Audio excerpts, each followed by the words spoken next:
and it will be facilitated today by myself, as well as Farah, who is a wonderful feminist advocate, co-director of Politics for Her, and has successfully applied for numerous grants. But I think really I wanted to frame the session in a manner that reminds us kind of what it is that we wanted to achieve today.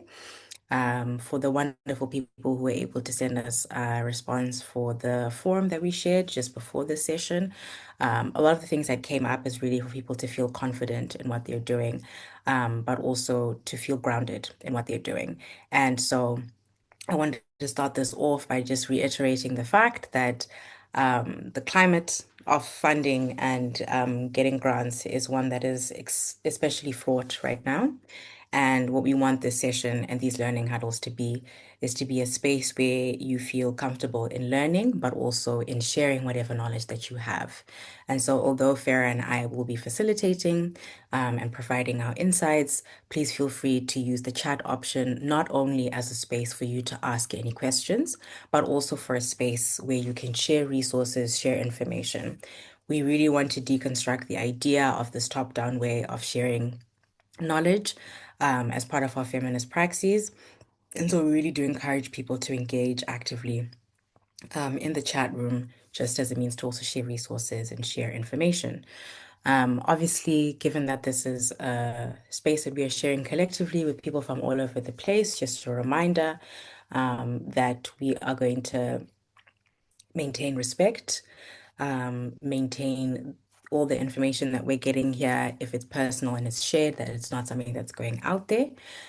For our record keeping, we will be recording this, particularly for the section where we are providing information on some of the good grant writing practices and lived experiences that Farah, my co-facilitator, is going to be sharing. So we can also share that out wide, but rest assured that everyone's confidentiality will be respected. And if there's certain participation or information that you feel uncomfortable with being shared widely that you end up contributing today, please don't hesitate to reach out to us here at COFIM. So those are just some housekeeping rules. I will be on standby. Part of my team as well is joining, part of the secretariat rather at COFIM. I would say we have a very large member base, so the team is quite large. They will also be here, so if you have any questions, one of us is going to be able to help you. But going into it all, just a bit of an overview of the way in which the session is going to work. So to begin with, we'll just offer space for introductions of myself and Farah. You already know who I am. And then we'll move into kind of just the political grounding, like I mentioned, to just give us a snapshot of the way in which things are functioning right now when it comes to grant writing. And then Farah is going to walk us through grant writing and practice. Really, again, we want this to be a dynamic sharing of information. And so also wanting to hear from lived experience in these different parts where we will also allow people to share their experiences and also have some practical application of things. The case study plenary is really a scenario where we're going to kind of provide you with different grant submissions, and we're going to kind of break down each of them, see what works, what doesn't, and learn through practice what some of the ways in which we can translate the information that we're working on could be done successfully. And then we'll have a reflection and some next steps where I'll be able to provide information on additional resources that we're willing to provide or wanting to provide to you all as you move forward beyond this current session. So, you know who I am. I'm going to allow Farah to come in here and just give us a brief introduction of herself. Welcome, Farah. Thank you so much for being here with us. I will stop talking for a bit and I will allow you to take the floor. Hi, everyone. I hope you're all doing great. I'm really glad that I'll be joining you today. So, my name is Farah. I'm from Tunisia and I'm currently based in Dakar, Senegal. I'm the co-director of politics for her, and I've been in this field for the past 6 years. And I hope we will be having a nice session together. Super. Thank you so much, Farah. Now we'll move forward to the next one. um, to really frame us in the position that we are in. And I think there'll be many different methodologies and sessions that speak to the ways in which you can successfully apply for a grant. But in creating this learning huddle, we also wanted to provide a space where we can sit with the truth and the reality of the situation, but also remove ourselves from some of the kind of colonial thinking that goes behind these funding practices that often make us feel that because we are not successful all the time, or we are not successful most of the time in applying for grants, that there is something inherently wrong with what we are doing. And just wanting to ground that and have ourselves the same kind of foundation of practice and starting. So the first thing I think to really bring into attention is the fact that funding itself is not neutral. There is a long-standing history of the ways in which current funding structures function, many of them coming from colonial practices under which certain demographics were seen as being in need of help or saving, and then other demographics being the purveyors or the providers of that help and saving. That type of mentality and methodology has then transformed itself into what we see now as typical grant cycles, whereby the application is in some way trying to ask those who are applying to prove that they can be trusted with these resources, which inherently assumes that there are some people who have the capacity to handle certain funding, whereas others do not. That in and of itself, we want to recognize is also problematic, and reflects larger power structures and priorities that are currently dictating the way in which we're seeing things today. And although the funding landscape right now is quite challenging, I think it also is a critical precipice where we can really start calling for change, and really start changing the way in which we work and function. Why I provide this type of context, I think, is really to also ground how we view the funding and the way in which we're applying for grants. And so you'll see, like I mentioned in the third point, that grant writing is really translation work. And I think particularly in today's age, there are a lot of grants that are asking us to depoliticize a lot of the language that we're using in speaking about the work that we are doing, which I think can be a difficult position to hold, because you do not want to betray the communities and the work that you are trying to get funding for, while in the same breath also juggling with the reality that it is important for you to get funding for you to be able to continue to do the work with these communities. And so, really, I think in my work, in working with other people, what has been helpful for me is almost perceiving myself as a translator when I'm writing these grants. So my job is not necessarily to pick a side by virtue of whether that's the community or the donors, but instead to actually serve as a unit that is processing information, whereby I'm holding the truth of what the communities that I'm trying to provide funding for, the communities that I'm a part of, are trying to get funding for, and ensuring that in some ways it is communicated to donors in a way that they will feel that their terms and conditions have been fulfilled, but I'm also not betraying the origins of what exactly it is that I'm doing. And that in and of itself, I think, is something that can needs to be learned over time. But hopefully through the session, we are able to provide that information. And so that is just a bit of the grounding for the work that we're going to be doing today. And so now I'm going to go ahead and I'm going to hand over to Farah to start the session, just given that I want to respect everyone's time. And with that, to offer a reminder to everyone that obviously we have a limited amount of time and we really do hope to have further iterations and further resources after this, but to keep any kind of contribution to as brief as possible, just to allow everyone to have the space to share whenever we get the opportunity to do so. So I'm going to hand over to Farah, and I hope all of this is wonderful for everyone. Okay, so I'll be sharing my screen, or you will be sharing the presentation, Simon. I can go ahead and share that presentation for you, Farah. Just give me Thank you. a brief second. Give me a moment here to grab that. Right. Pull this out. And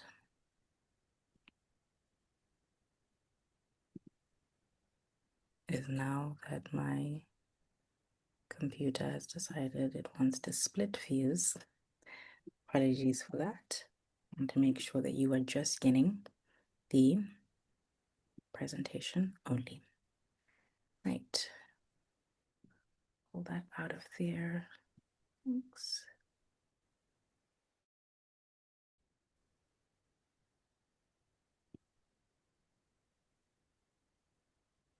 Okay. If you're having issues, I can share. Simone. No stress. I've got it now. It's opened Okay, up perfect. and I'm going to go ahead and share that and we can get started. Here we go.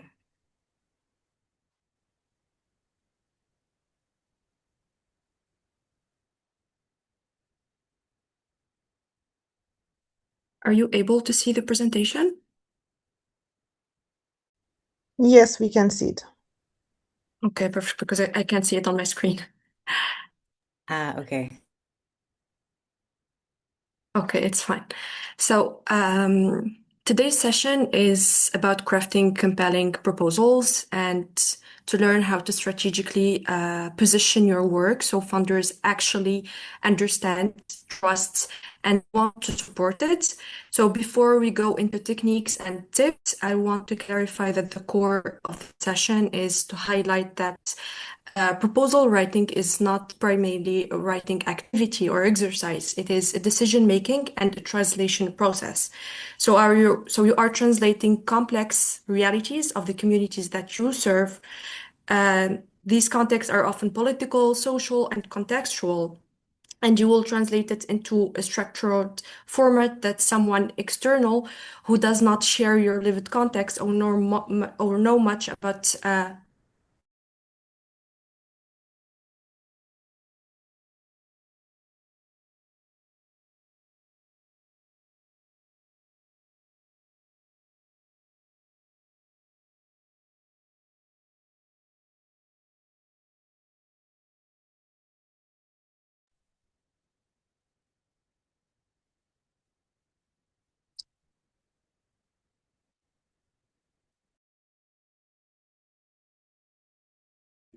Hi, Simone. I think we might have lost Farah's voice.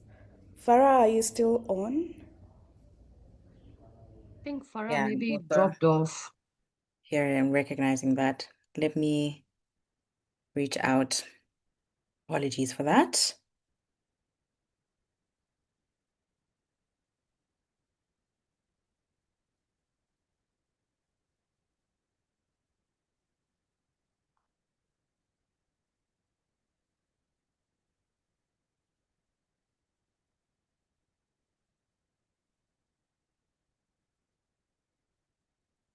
Okay, just give us a few moments. I have reached out to Farah. Thank you for your patience all.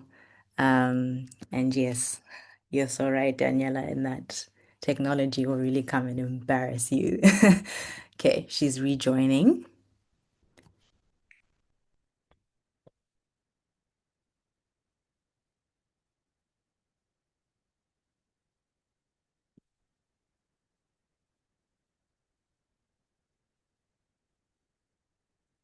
Can you hear me, Swan?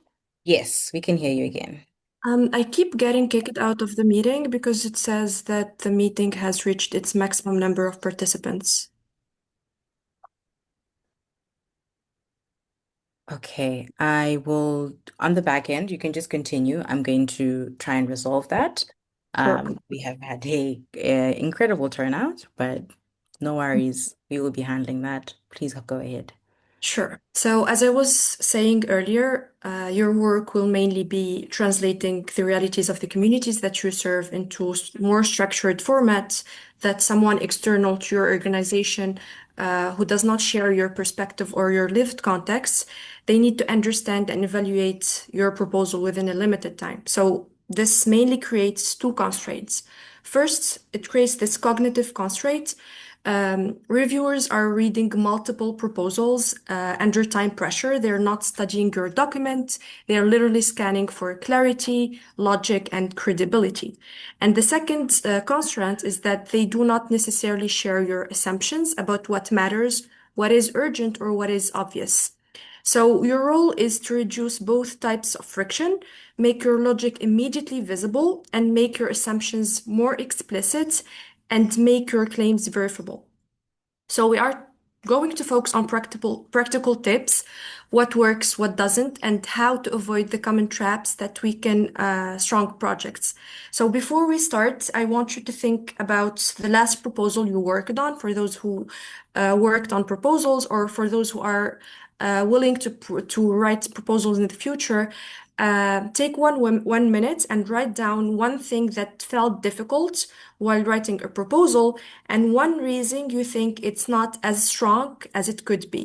So take 1 minute, share with us in the chat, or you can unmute yourself and share with us here in the session. One thing that felt difficult while writing a proposal and one reason you think it was not as strong as it could be. One challenge.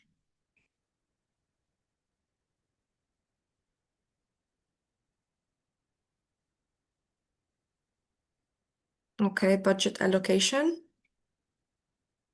methodology.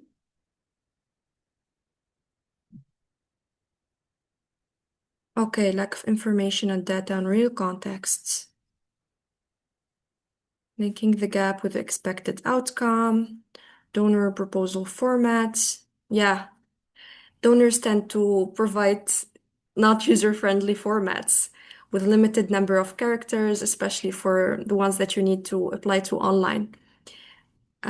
Being concise on the goal, alignment with the funder, that's a really important point here. Impacts, outcomes and results. The after effect impact on the community, definitely, especially in terms of sustainability. GUC and inputs, budget prep, and I'm giving them a clear summary of what the project is.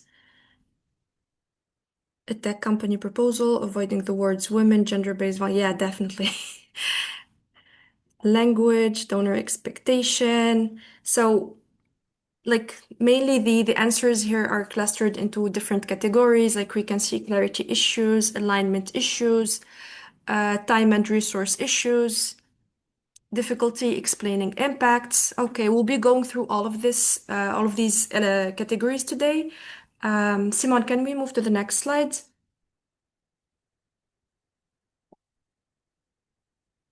Okay, so now we'll be tackling the steps that you need to go through before even applying or starting to draft your proposal. So now we'll be talking not only about strategic filtering, which is one of the most underdeveloped skills in fundraising. Most organizations, they operate with an application volume mindset. So the more applications we submit, the higher our chances, the more chances we will get grants. So in reality, the opposite is often true. Low alignment leads to low success rates and high resource waste. So what does rigorous filtering look like? First, alignment at the level of theory of change. For example, if a donor prioritizes service delivery output, such as number of beneficiaries reaches, like mainly KPIs, but your organization focuses on structural or political change, there is a mismatch, even if both of you used the similar language like empowerment, inclusion, women's rights, etc. If there's a disalignment in terms of priorities, here it's a red flag. Second, interpret donor discourse critically. Terms like innovation, resilience, or capacity building are not neutral. So they reflect specific funding logics. So you need to ask, what do they reward under these terms? Is it scalability, measurability, visibility? You need to ask all of these questions in order to find this alignment that we're looking after. Third, you need to analyze past grants. We tend not to do this, but it's really important to go through the portfolios of previous grantees, what they work on, what they focus on, the structures of their projects. This is empirical evidence of donor behavior. If a donor consistently funds large, well-established NGOs, a small grassroots organization needs to be realistic about its positioning. Fourth, eligibility. Eligibility is not just administrative, it shapes feasibility. For example, if the minimum grant size exceeds your operational capacity, winning the grant could actually create implementation risk. So the decision to apply should be based on a cost-benefit analysis, probability of success, effort required, strategic value if successful. So without this, proposal writing becomes reactive rather than strategic. You especially need to focus on eligibility. You need to check the organization types they are funding, if it has to have the NGO status or non-established or like non-organizations that don't have the NGO status, the geographical areas that the donor covers, budget, etc. Next slide, Simon, please. So now we'll be discussing like the types of proposal submissions. So each proposal format reflects a different evaluation mechanism, and you need to adapt your communication accordingly based on the proposal submission type. So concept notes, they are designed for screening. Reviewers are not looking for much details here. They're assessing whether your idea is worth deeper consideration. This means clarity of the problem, relevance, and a plausible approach. This matters more than operational details. When it comes to full proposals, they are more about risk assessment. So at this stage, funders are asking, can this organization deliver? Are the assumptions realistic? Are the resources allocated appropriately? Then we move on to online applications. Uh, like when it comes to online applications, they introduce an additional constraint, which is fragmentation. So instead of presenting a coherent narrative, you are responding to discrete questions with a minimum number of characters, and this requires you to maintain internal consistency across sections without relying on narrative flow. So regarding timing, we know that there are certain submissions that are on a rolling basis and others are call-based funding rewards. So the key skill here is not just writing or drafting, it is modular thinking. You need to be able to break down your project into components and reassemble them depending on the formats. Next slide, please. Now we'll be moving on how to structure your proposal. Earlier, we got a comment on how to structure your proposal. So a proposal structure is essentially a casual argument. So you are making a claim that a specific intervention will lead to a specific change. Each section plays a role in validating that claim. So the summary, most of the time, we tend to just write it as it is. But the summary is not just an introduction. It is a compressed version of the entire argument. It should contain enough information for a viewer to make a preliminary judgment without reading further. They need to understand your project just from reading the summary. The problem section establishes necessity, why this project or program is important. It should not be a general description of an issue, but a focused analysis of a specific gap. For example, instead of describing gender inequality broadly, you identify a precise barrier affecting a defined group. The more precise you are, the more you give context. It gives legitimacy to your proposal. The approach is where you articulate your theory of change. So this is often implicit, but it should be explicit. What is the mechanism through which your activities will produce change? Moving on to activities, they operationalize the approach. So a common mistake is listing activities without linking them back to the mechanism of change. Outcomes, they represent your claims about change. There must be a plausible and proportionate to your activities and time frame. So the organizational section, it addresses credibility. It addresses and answers why are you positioned to implement this effectively? Do you have a history in working on these problems? What is your capacity as an organization to implement this? Finally, the budget it's not just financial, it is logical. It should reflect the actual cost structure of your activities. Any inconsistencies between budget and narrative is a major red flag for donors. So structurally, you are moving from problem mechanism, implementation, change, then credibility, and finally resources.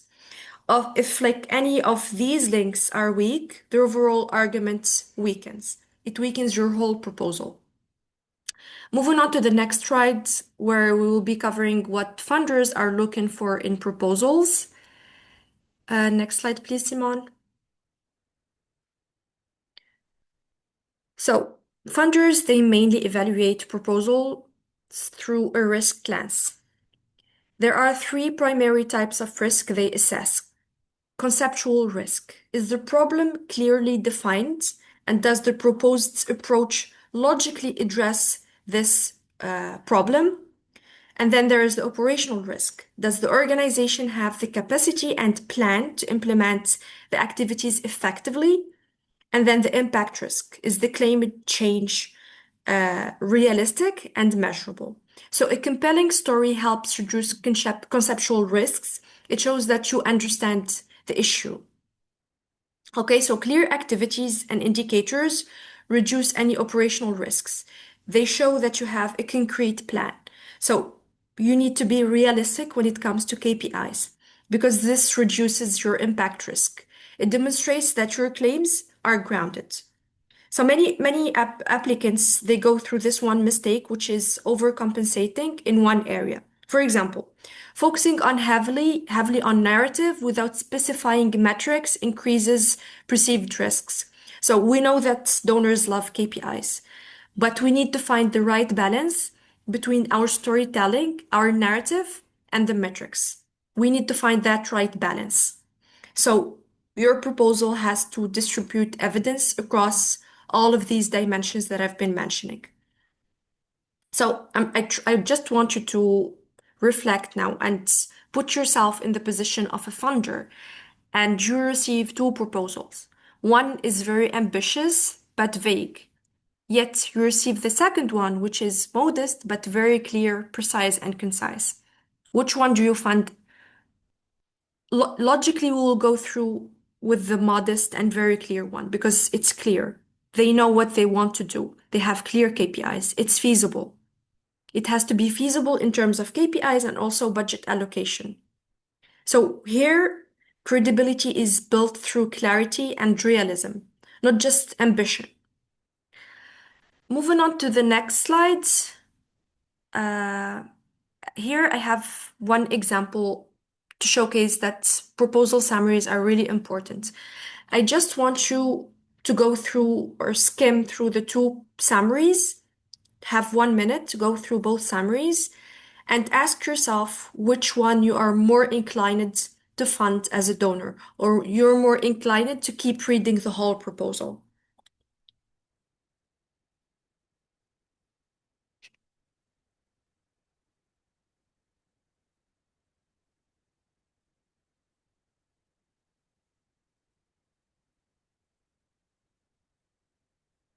Exactly, yeah. The more you're aligned with the language of the donor, the more chances you have. Okay, Daniela said the right one. Okay, the one on the right. The summary with more information. Yes, exactly. So the difference between these two summaries is that the weak and strong summaries, one tends to be realistic and one tends to be vague.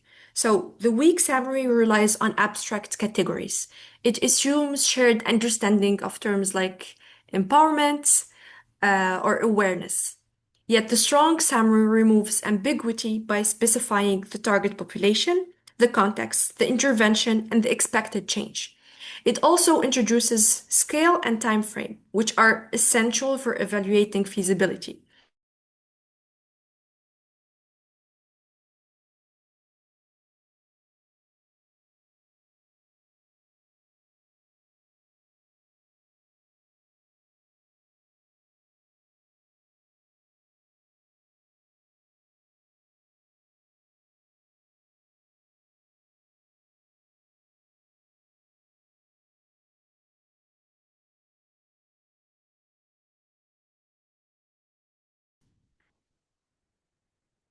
Here back. The one on the left sounds like copy for a website. The one on the right sounds like a grant proposal summary. Definitely. Can we move on to the next slide, Simon?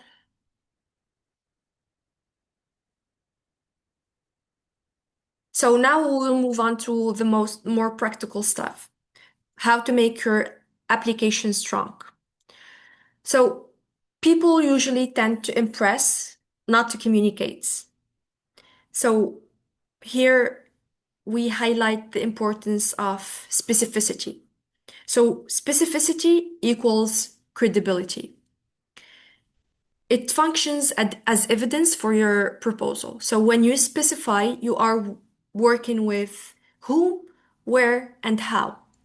You reduce uncertainty that most donors have. For example, let's say we will train youth. It leaves multiple unknowns. Which youth? How many? In what format? With what content? By specifying these elements, you demonstrate that the project is thought through. Specificity allows for evaluation. Without it, funders cannot assess feasibility or impact. So it's not only about adding details, it is about adding the right details, about reducing ambiguity. If you want to be specific, you don't have to write long sentences or overloaded language. You can keep it specific yet simple. One idea per sentence, concrete language, and direct statements. Next slide, please, Simon. Okay. Next slide. Okay. We move into alignments, which is one of the most fragile areas when it comes to writing proposals.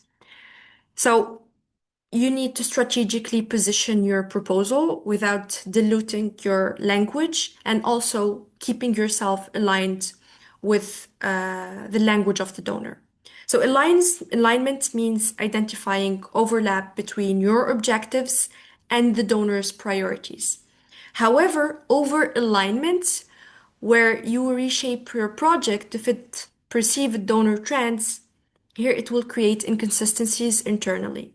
So, for example, if your organization focuses on long-term social change, but you frame your project entirely in terms of short-term outputs to match donor language, your proposal may appear inconsistent or superficial in comparison to your organization's strategic framework. So the goal here is to maintain that balance, that coherence, while adapting framing. So this requires a clear understanding of your organizational identity and priorities. So if you believe that this is a great grant opportunity, a funding opportunity that will open a lot of doors for your organization, but at the same time, the donor is not 100% aligned with your organization. Let's say in terms of values, in terms of areas of work, in terms of, let's say, strategic areas, etc. So even if it's a great opportunity, but it will lead to nowhere. So you will be wasting your time. You'd rather not apply, find a better opportunity rather than wasting your time on applying to opportunities that are not aligned to your work. So without that alignment, it becomes opportunistic rather than strategic. So think of a time you adapted a proposal to fit a donor. We've done this. We tried so many times to adapt our language to the donor's language. What did you change? Did it strengthen or weaken your project? Sometimes we can find the right alignments, but sometimes we shift from our identity and that weakens our projects. So you need to make sure not to compromise your alignments. Next slide.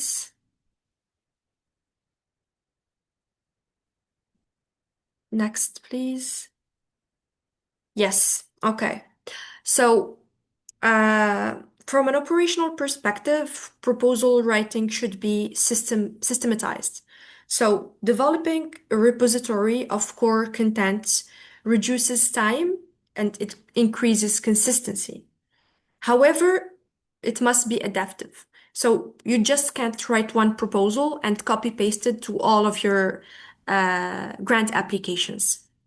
You need to adapt it to fit the context and the donor's priorities, etc. So content should be tailored to each donor's priorities and formats. In terms of collaboration, it introduces quality control, and most of the time, peer review helps identify and clear logics, implicit assumptions, and inconsistencies. You remember earlier when I mentioned that you need to check grantees, previous grantees for donors. I do this most of the time. I reach out to organizations and friends whom I know that they funded them before. I ask if it's possible to share the proposal that they shared with them, that they got the funding for, and check the strengths and try to compare what's missing in my proposal. Also, I can share the proposal with someone that they got funding from that donor before to give me feedback. So it's really important to get feedback and also work together with other previous grantees. Can you hear me well? Yes, we can hear you. Yes. Okay, perfect. So it's like peer review is gives you implicit assumptions and inconsistencies. So it also distributes cognitive load, which is important given the complexity of proposal development. So organizations that institutionalize these processes, they tend to produce stronger proposals over time. Collaboration is really important because we're not functioning as silos within this landscape. We're working together. So it's really important to reach out to organizations, individuals that received previous grants or even have enough experience to give you feedback. Getting feedback will put you on the right path. Next slide, please.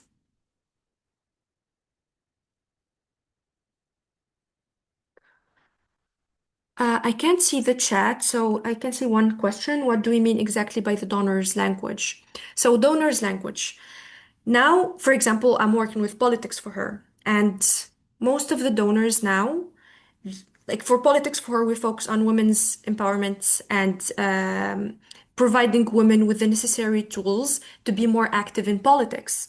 So we are a feminist, intersectional feminist organization. We use feminist, we use empowerment, we use women, etc.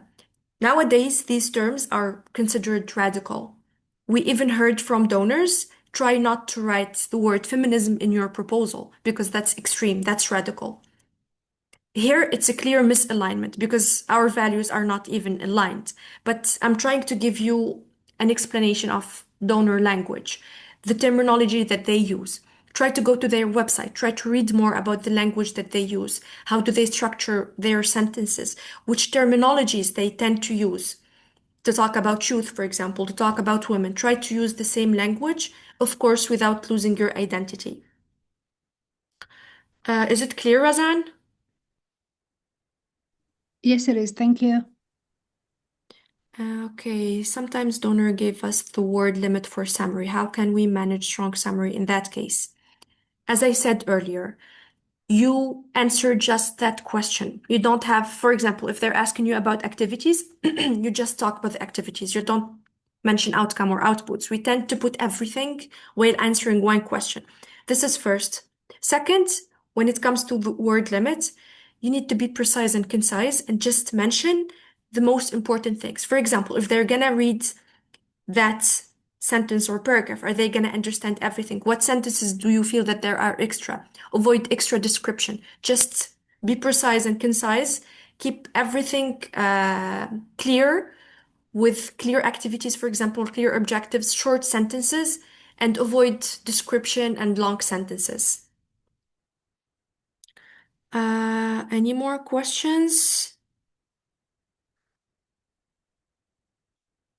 Okay. I actually don't know the answer to your question. The question is, can you explain why funders don't want people to use the word feminism in your proposal? Because they think that feminists are extreme. We are radical. And they don't want to work with radical organizations because with what's happening in the world right now, with the rise of the far right movement, etc. So certain terms are becoming problematic because they will think if you're a feminist, you're extreme, you're radical. But you can avoid saying feminism with just amplifying implicitly what feminism means to you. What do you mean by feminism in the context of the work that you do or the work that your organization does or the proposal that you are trying to submit here? Just explain without using the term that's problematic in this case, which is feminism. And also, there is backlash from communities when we use feminist or feminism. I think they don't want to face backlash. Exactly, exactly.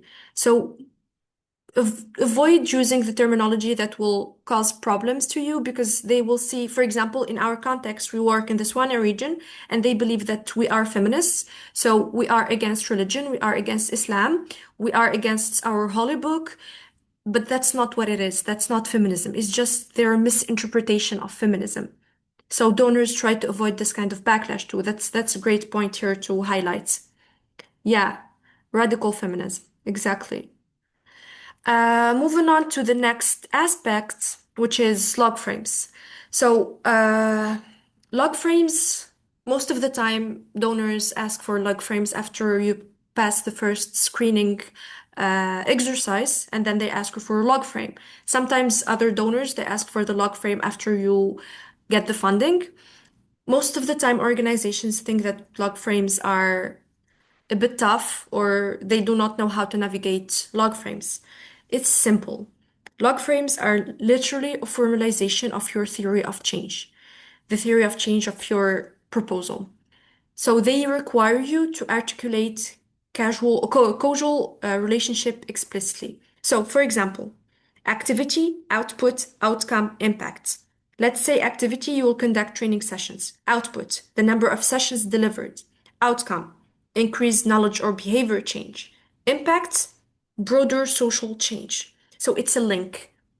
It's all linked. It's like a chain. If one element is missing, the whole theory of change doesn't make sense. So you need to justify how each level leads to the next. A common problem here is that we tend to assume linear progression without evidence. For instance, training does not automatically lead to behavior change. There are intermediate factors that may be required. So indicators are also crucial. They all personalize your outcomes. We have two types of indicators, qualitative and quantitative indicators. Quantitative indicators, they measure your scale, where qualitative indicators, they measure change. So a weak log frame often reflects weak underlying theory of change. I can later on share with you an example of a log frame that I previously worked on for a project. In order not to waste time now going through the log frame, we will share it with you after the session. Next slides.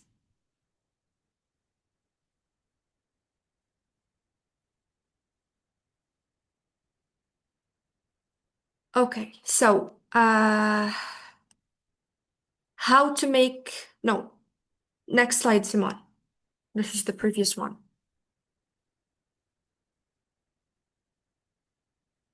Next.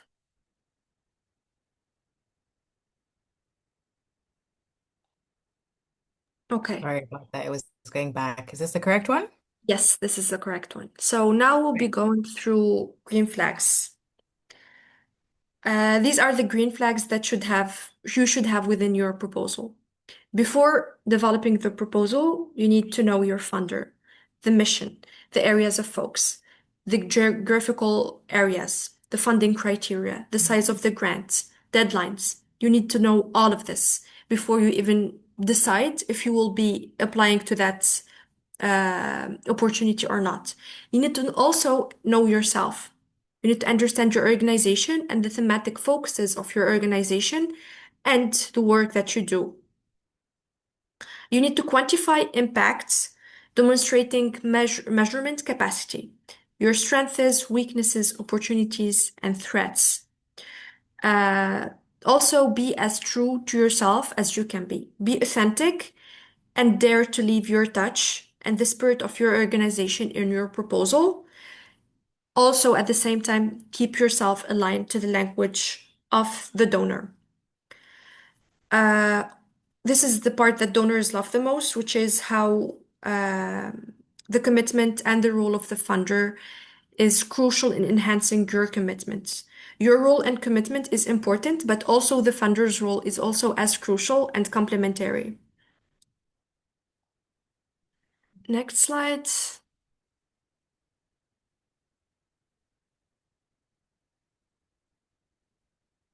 Yeah, we've been through this earlier. As I said, check previous projects the funder funded before, as it will give you insights on the exact activities that they fund. It will give you also inspiration in drafting your proposal, and also make sure to demonstrate the abilities of your team. It's important for donors to understand that you are capable of implementing this work. Make sure to quantify the impact. They really care about KPIs. We all know this. KPIs are the backbone of every proposal. But do not also make like KPIs overtake the whole proposal. Also keep storytelling in your proposals. Develop a clear log frame with outputs, outcomes, and activities. Also, most of the time, donors don't have a lot of time to go through and read sentence per sentence. They they tend to skim through and scan your proposals, so make sure that it's visually appealing with clear sentences, clear spacing. Try to also draw pictures with numbers. That's really important to make the person that is evaluating your proposal to create this image in their heads with numbers.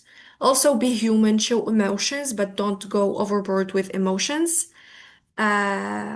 Speak to previous grantees in order to get insightful information and ask for advice. Don't forget that we are interconnected organizations in one landscape. We're not working in silos. We're here working together towards a common goal. Next slide.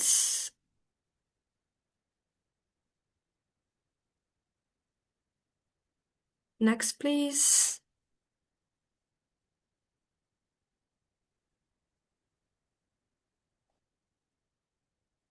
Okay, red flags. There are certain indicators of weak proposals that reviewers tend to see in proposals. So assuming context leads to gaps in understanding. You need to make your context clear to the reader because they're not working with the communities or you're working with or within your context. So you need to be as clear as possible when it comes to contextualizing your project. Overloading information tends to reduce coherence. Also, imbalance between narrative and metrics, they weaken your proposal and also weaken the evaluation. There needs to be alliance and balance between narrative and metrics. As we said earlier, next slide, please, Simone. So earlier we said that you can have certain applications already developed, but do not copy paste. You still need to make modifications to adapt that proposal you're submitting to the donor's language and to the requirements of the proposal. Because copy pasting like here creates inconsistencies, and this leads to conceptual weakness.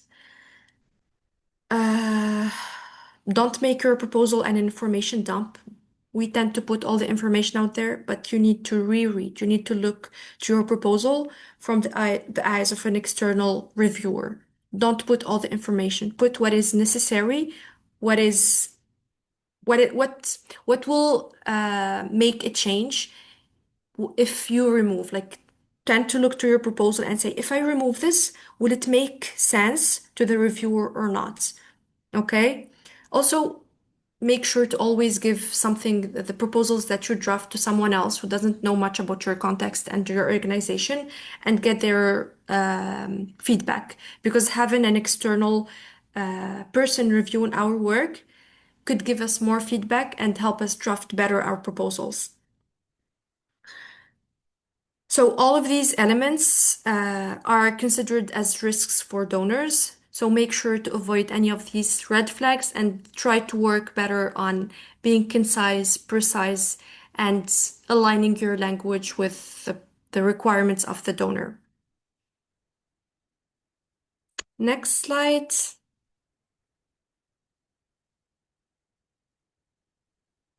Yeah, I wanted to add this slide because I believe it's really important for us as established NGOs, movements, activists to understand the whole funding landscape. So, as an organization, you don't have to solely be focused on applying for grants. There are other opportunities where you can get funding rather than applying solely on to grants. So if you need quick and small scale funds, you can try crowdfunding, community funding, rapid response grants. If you want to build long-term sustainability, look for core funding and feminist donors. They tend to support grassroots movement and organizations with core funding. If you have a structured project that aligns with donor priorities, apply for government, UN, or thematic grants.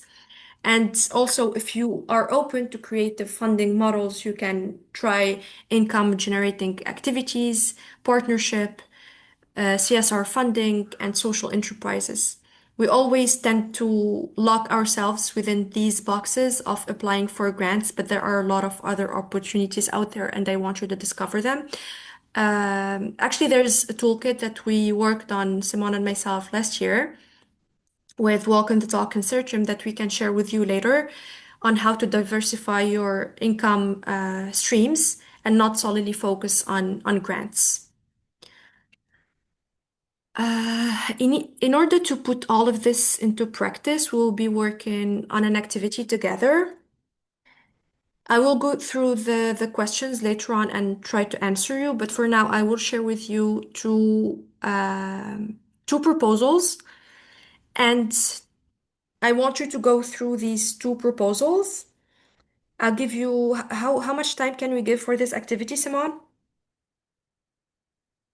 With the time that we're Taking left. a look at the time, I would say let's keep it between 12 to 15 minutes. Okay, so let's have Yeah. 12 minutes and then we can have 5 minutes to discuss this together. Okay? Okay, great. So I will send you the link to two proposals. Try to go through them and highlight which proposal is stronger. Which proposal of these two do you think is stronger? Which one is weaker? Why? And try to give me evidence. Why do you think that proposal is strong and what do you think the other proposal is weak? And try to identify three weaknesses in the weaker proposal and give me suggestions how to improve them. Try to be as concrete as possible. Focus on clarity, logic, specificity, feasibility, impact, and credibility. I'm gonna share with you the two links right now in the chat.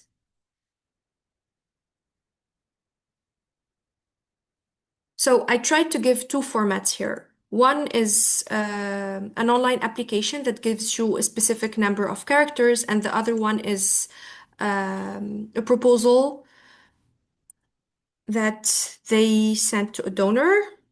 That's number one.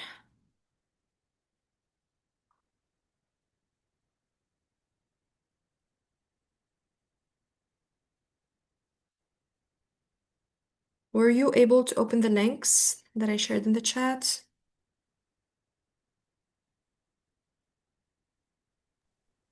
Yes, I already opened the first one. Okay, perfect. So you have 10 minutes to go through them and try to write down some notes.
I'll try to use this time that you're working on to answer certain questions. Okay.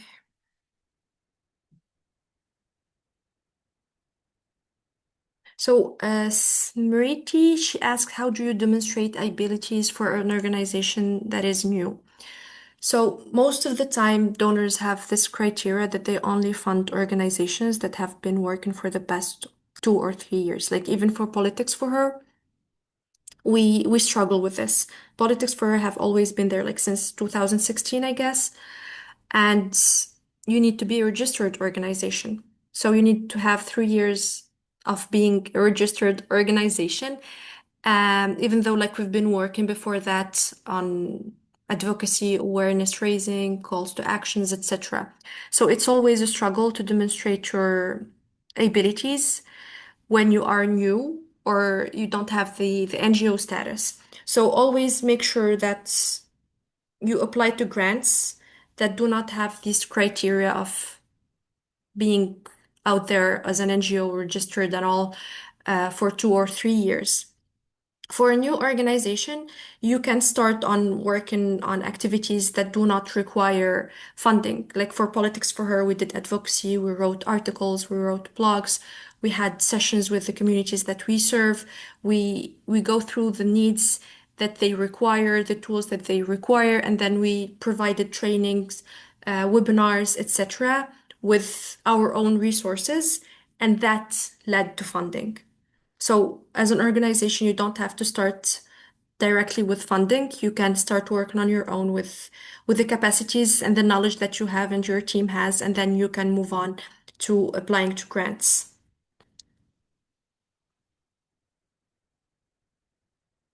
Someone said the use of AI is also a red flag. I don't think the use of AI is a red flag because honestly, all of us, we do use AI, but copy pasting from AI, that's the red flag.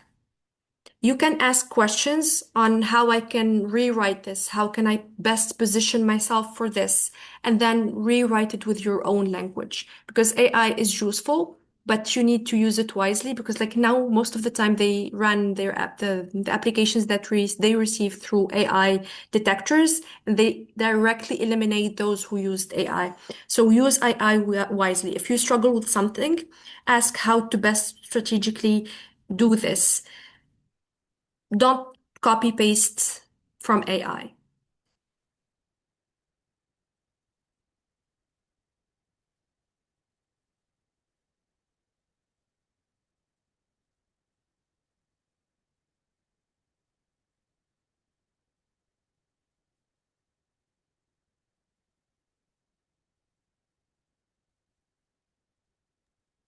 I think whilst we're also still working on this, Farah, there's just another question that's come in to Yeah, I'm kind of going through the questions now.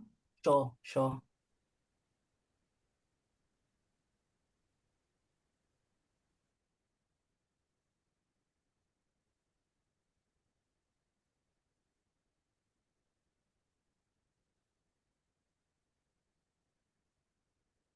Okay, so what is the difference between goal and outcome? Okay, when it comes to goals, it's more about impacts. It's about the long-term change that you're trying to contribute to. It's more broad, strategic. It's also often beyond your direct control. So it happens over a long time frame. It's the final goal of your project. You try to influence it, but you can't deliver it. It happens naturally. But when it comes to outcomes, they are more specific. It's direct change resulting from your projects. It's more immediate. It's more related to project activities that you're conducting. And it's within your, let's say, sphere of influence.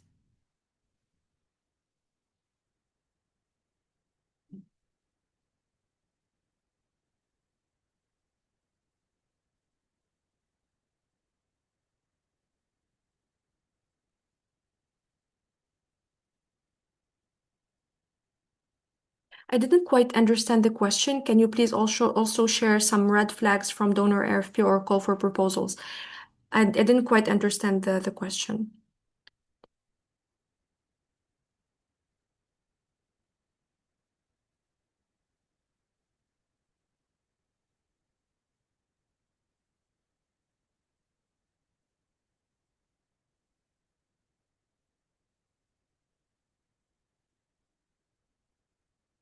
I like them both, but I have a hard time saying no, no.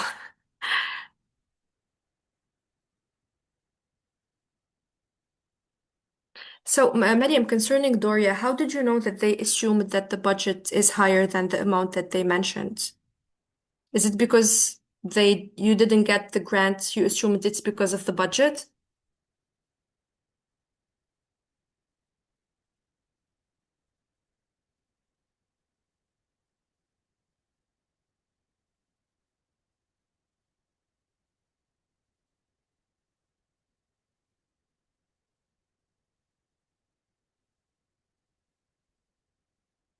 You can write down your thoughts in a paper or on your phone, and then you can share it with us here.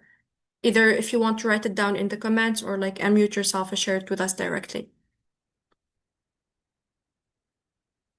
There's one more thing that I wanted to highlight is that there are trends in the funding landscape. Let's take, for example, Doria, and I'm gonna be frank here.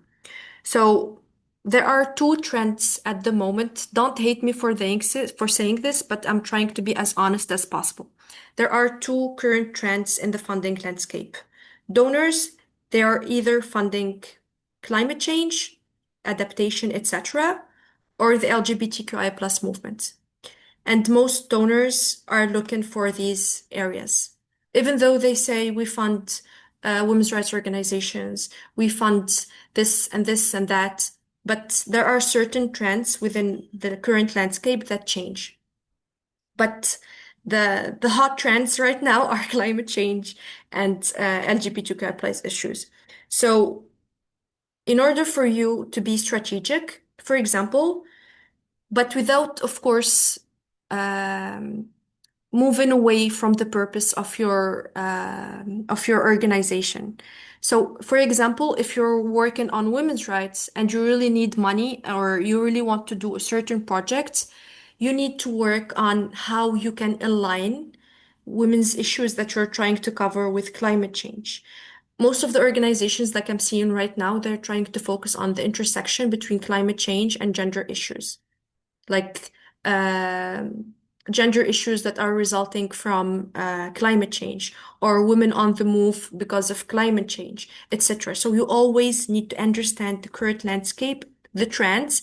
Don't hop on the trends, but try to use that for your own organization's purpose. Exactly. You can definitely allocate gender equality projects with sustainability climate themes here, yes.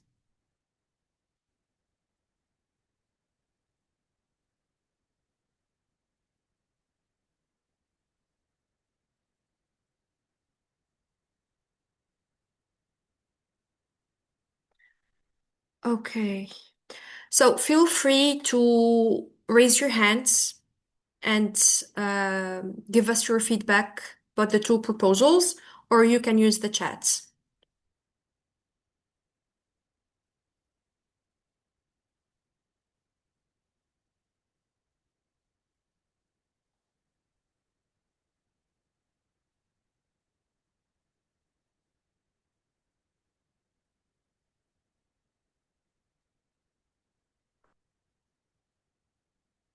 Come on, I want to hear some voices, so feel free to raise your hands. Maybe Simone, you can stop sharing the screen so we can see if there are anyone.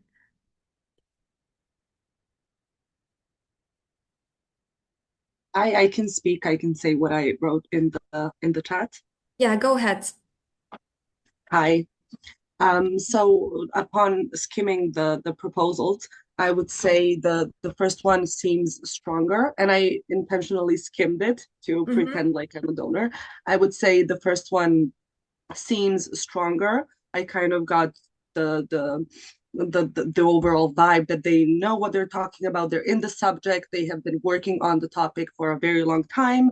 It shows deep knowledge of the topic, the region they're working in, the problem. They have clear activities and target participants. And then when you look at the budget, it has details like Zoom, things like that. It shows that there's detail, thought put into it, and exact costs. And then the second one seems a bit too broad. I don't see an impact, clear, measurable activities. They talk about, for example, government officials, but no details as to who those government officials are, local, regional, maybe they do. I said I skimmed it. And then the budget is not detailed. And when I would look at a budget, I would need to understand what the project is. When I look at this budget, it as a standalone product, I don't know what it is. So that's just my thought on these two proposals. Okay, and how would you make it stronger? I think I would focus more on identifying the problem in more narrow terms. So as you said, clear language so that everyone knows what it means, what Okay. I intend to change. So they talk about, let me just open it. They talk about reuniting children or not taking them from their families, but that's kind of very abstract. So what is the problem? How do you provide that psychological, social support? How do you keep those families together? There are a lot of things that go into it. So maybe just kind of focusing more. And I think if they focused more in the beginning, then the rest of the proposal could flow better. Yeah, and then the budget obviously needs to be detailed. And then because you have trainings, you have, all Actually, these sorts of activities. if you go through the section, it says that there is Appendix 4, which is the more detailed budget. So this is just, you know what I mean? In the second one? Yeah. Yeah, Appendix 4. Yeah, sorry. So then I would obviously have to look at it. And it seems high. So then upon looking at the details of the budget, it would need to kind of make sense as to why the costs are what they are. Yeah. Anyone else?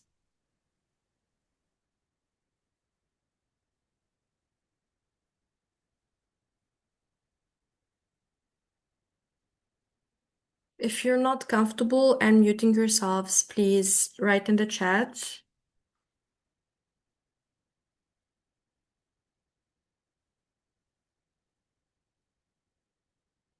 Farah, I see some reflections in the chat.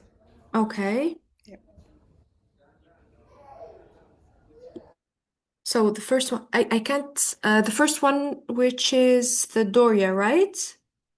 Yeah, first one has much concise numbers, makes their plan look super realistic. Now I'm confused which one is the first one and which one is the second one. I think the first one was the Doria one, and then the second is the AIDS one. Perfect. Okay, so the first one has such concise numbers, makes their plan look super realistic. Okay. The main issues are more than one issue and are not really related to each other exactly. Using a strong language like confronting and challenging patriarchal systems, did not give details about history or work being precise about it. Okay, perfect. Oh, my camera is off, sorry. Okay.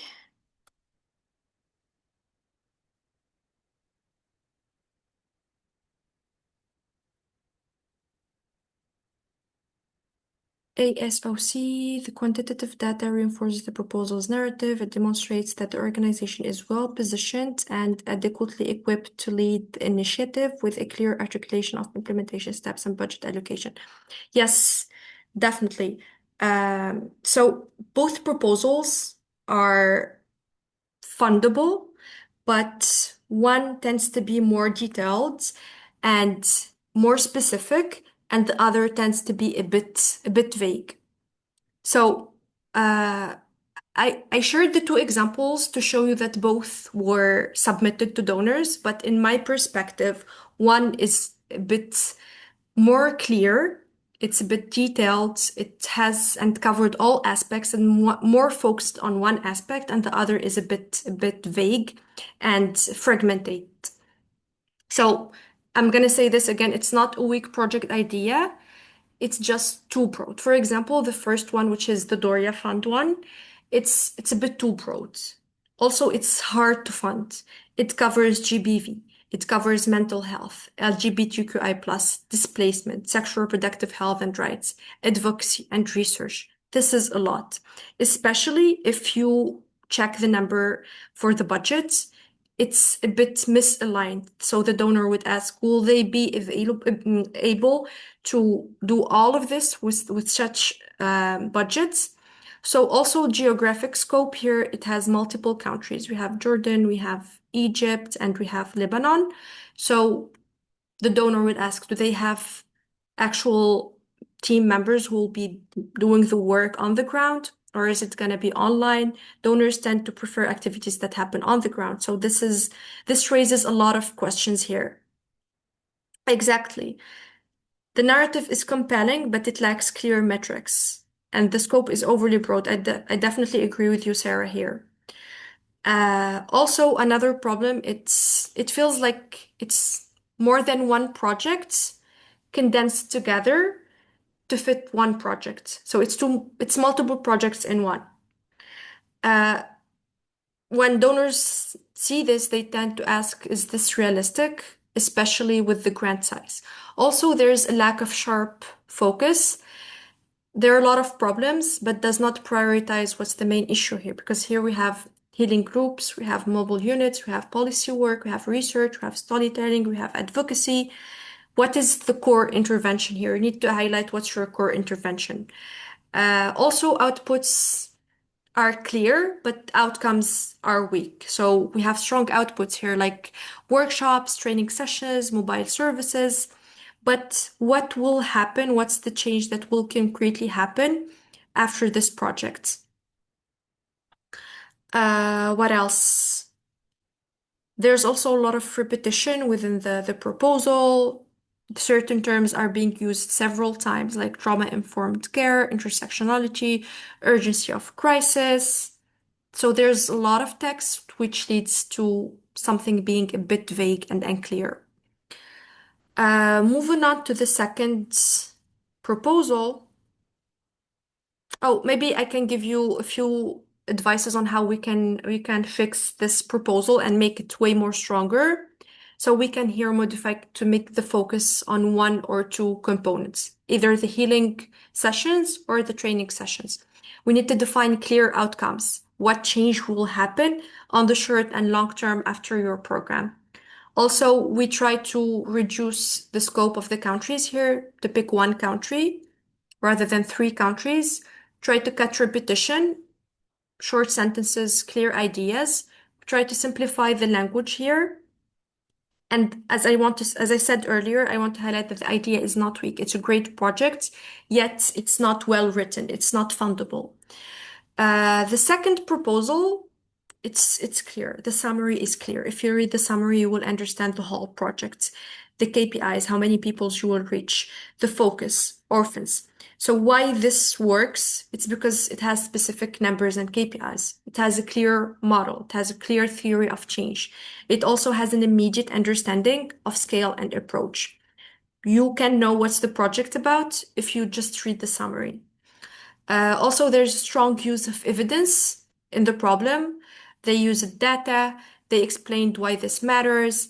They showed that they worked on this previously.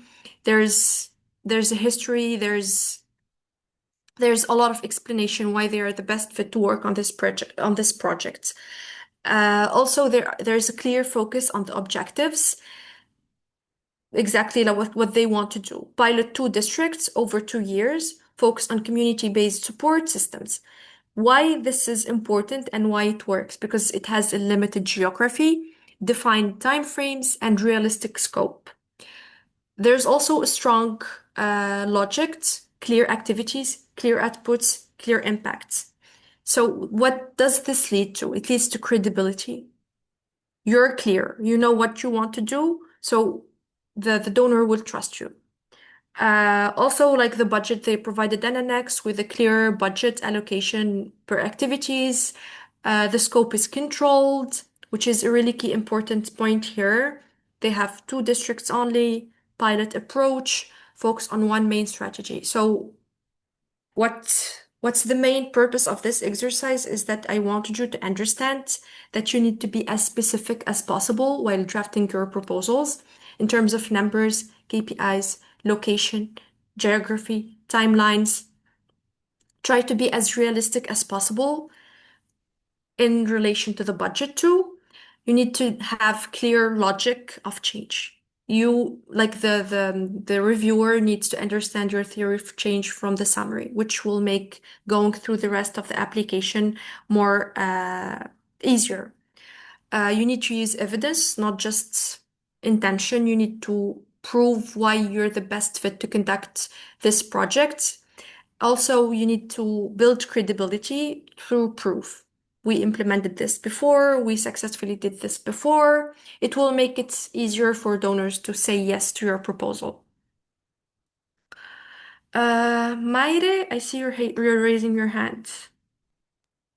Yes, Farah, thank you very much.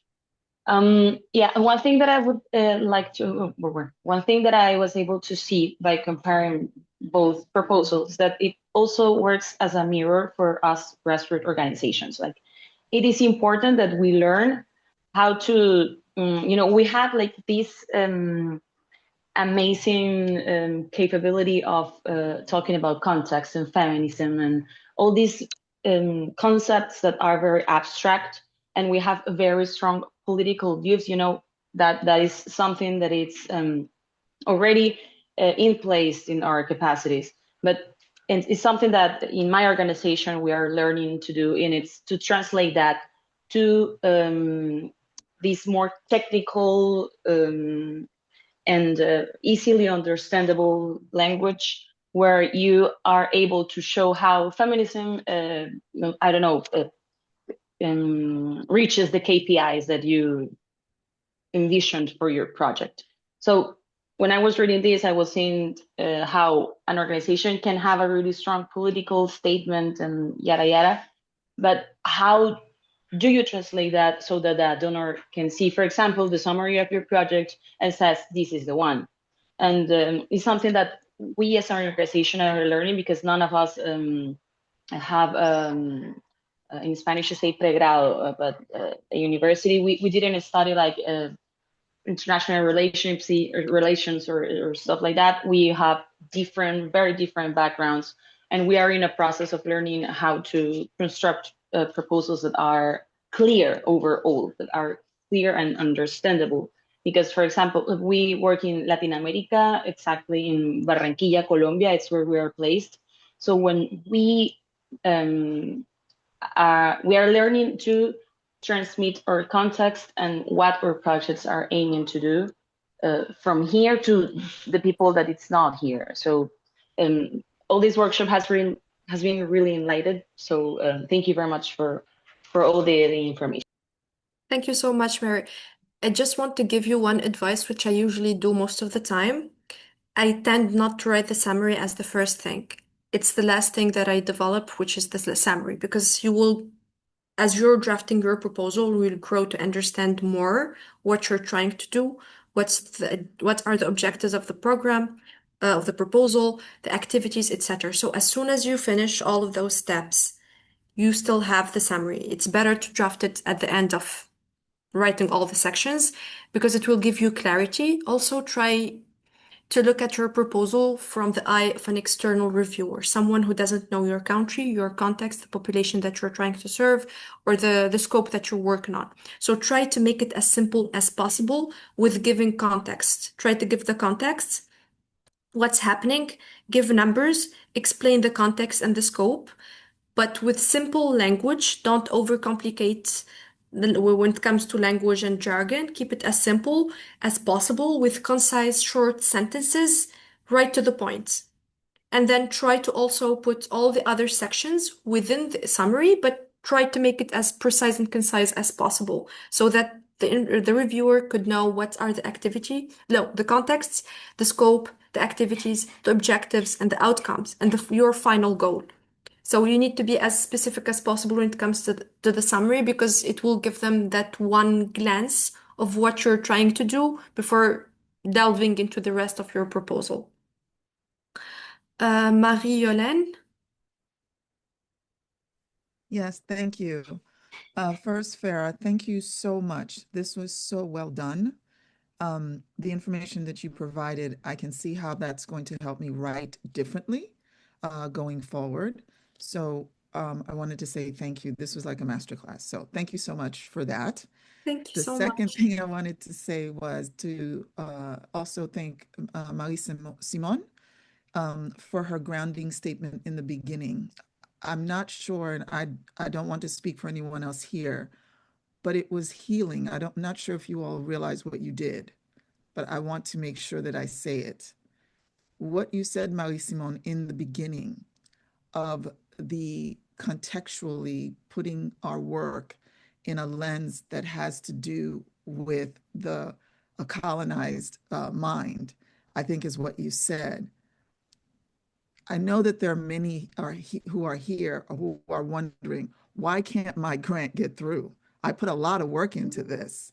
And then having it, how do I say, rejected, not for lack of trying, but also from a lens of the person who may be reading this might think that I am not capable of doing it. So this is the first time I've been in a workshop setting like this to hear that statement. And I think most of us here I'm in the US, but I'm Haitian. And one of the quotes here in the US I hear all the time is, we're making $1 out of 15 cents, right? And there are a lot of women on here as well. So we do a lot with a little, but to be validated today by what Marie Simon said of the fact that there's nothing wrong with us. It might very well be that the person who's reading this already has preconceived notions. So you have grounded us, one, and two, given information that will help me to write the grant better, but also honestly protecting my heart while I do it. So I wanted to say thank you for that.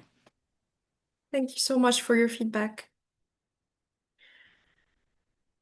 Thank you so much. Thank you. That close to crying, but thank you. I think that is what we're trying to do today, is also to create that community of practice, because as someone who has also applied for grants, felt like I was failing all the time, it has just been really important for me to know that there's nothing inherently wrong with what I'm doing. There's nothing inherently broken about the way in which I want to do things.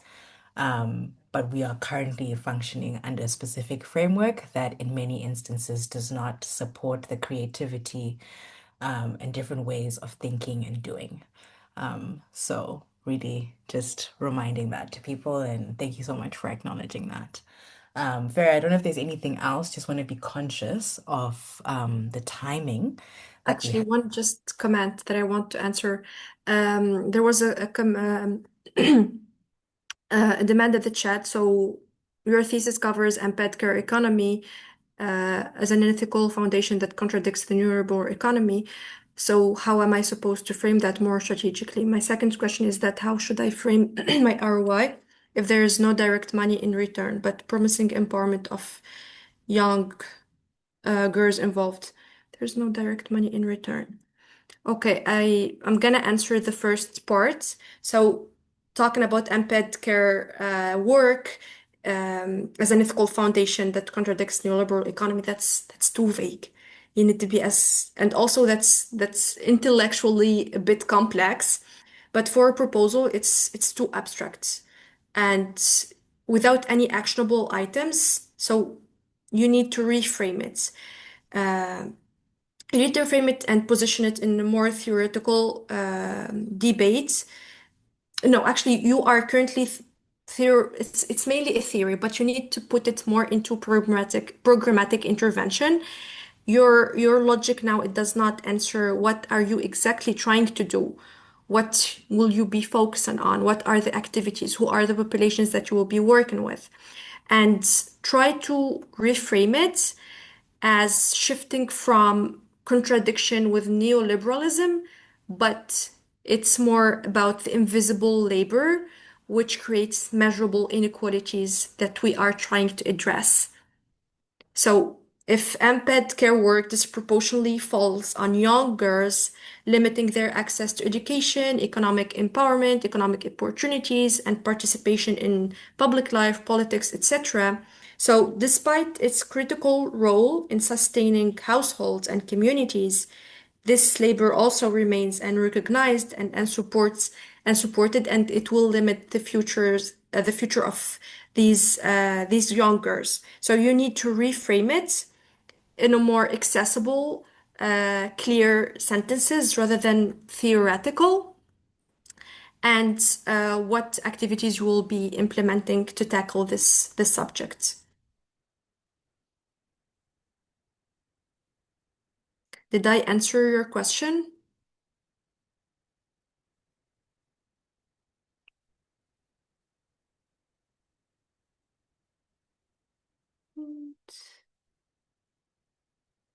Maybe you can share with them my email. If they have any other questions, I can get back to them via email too.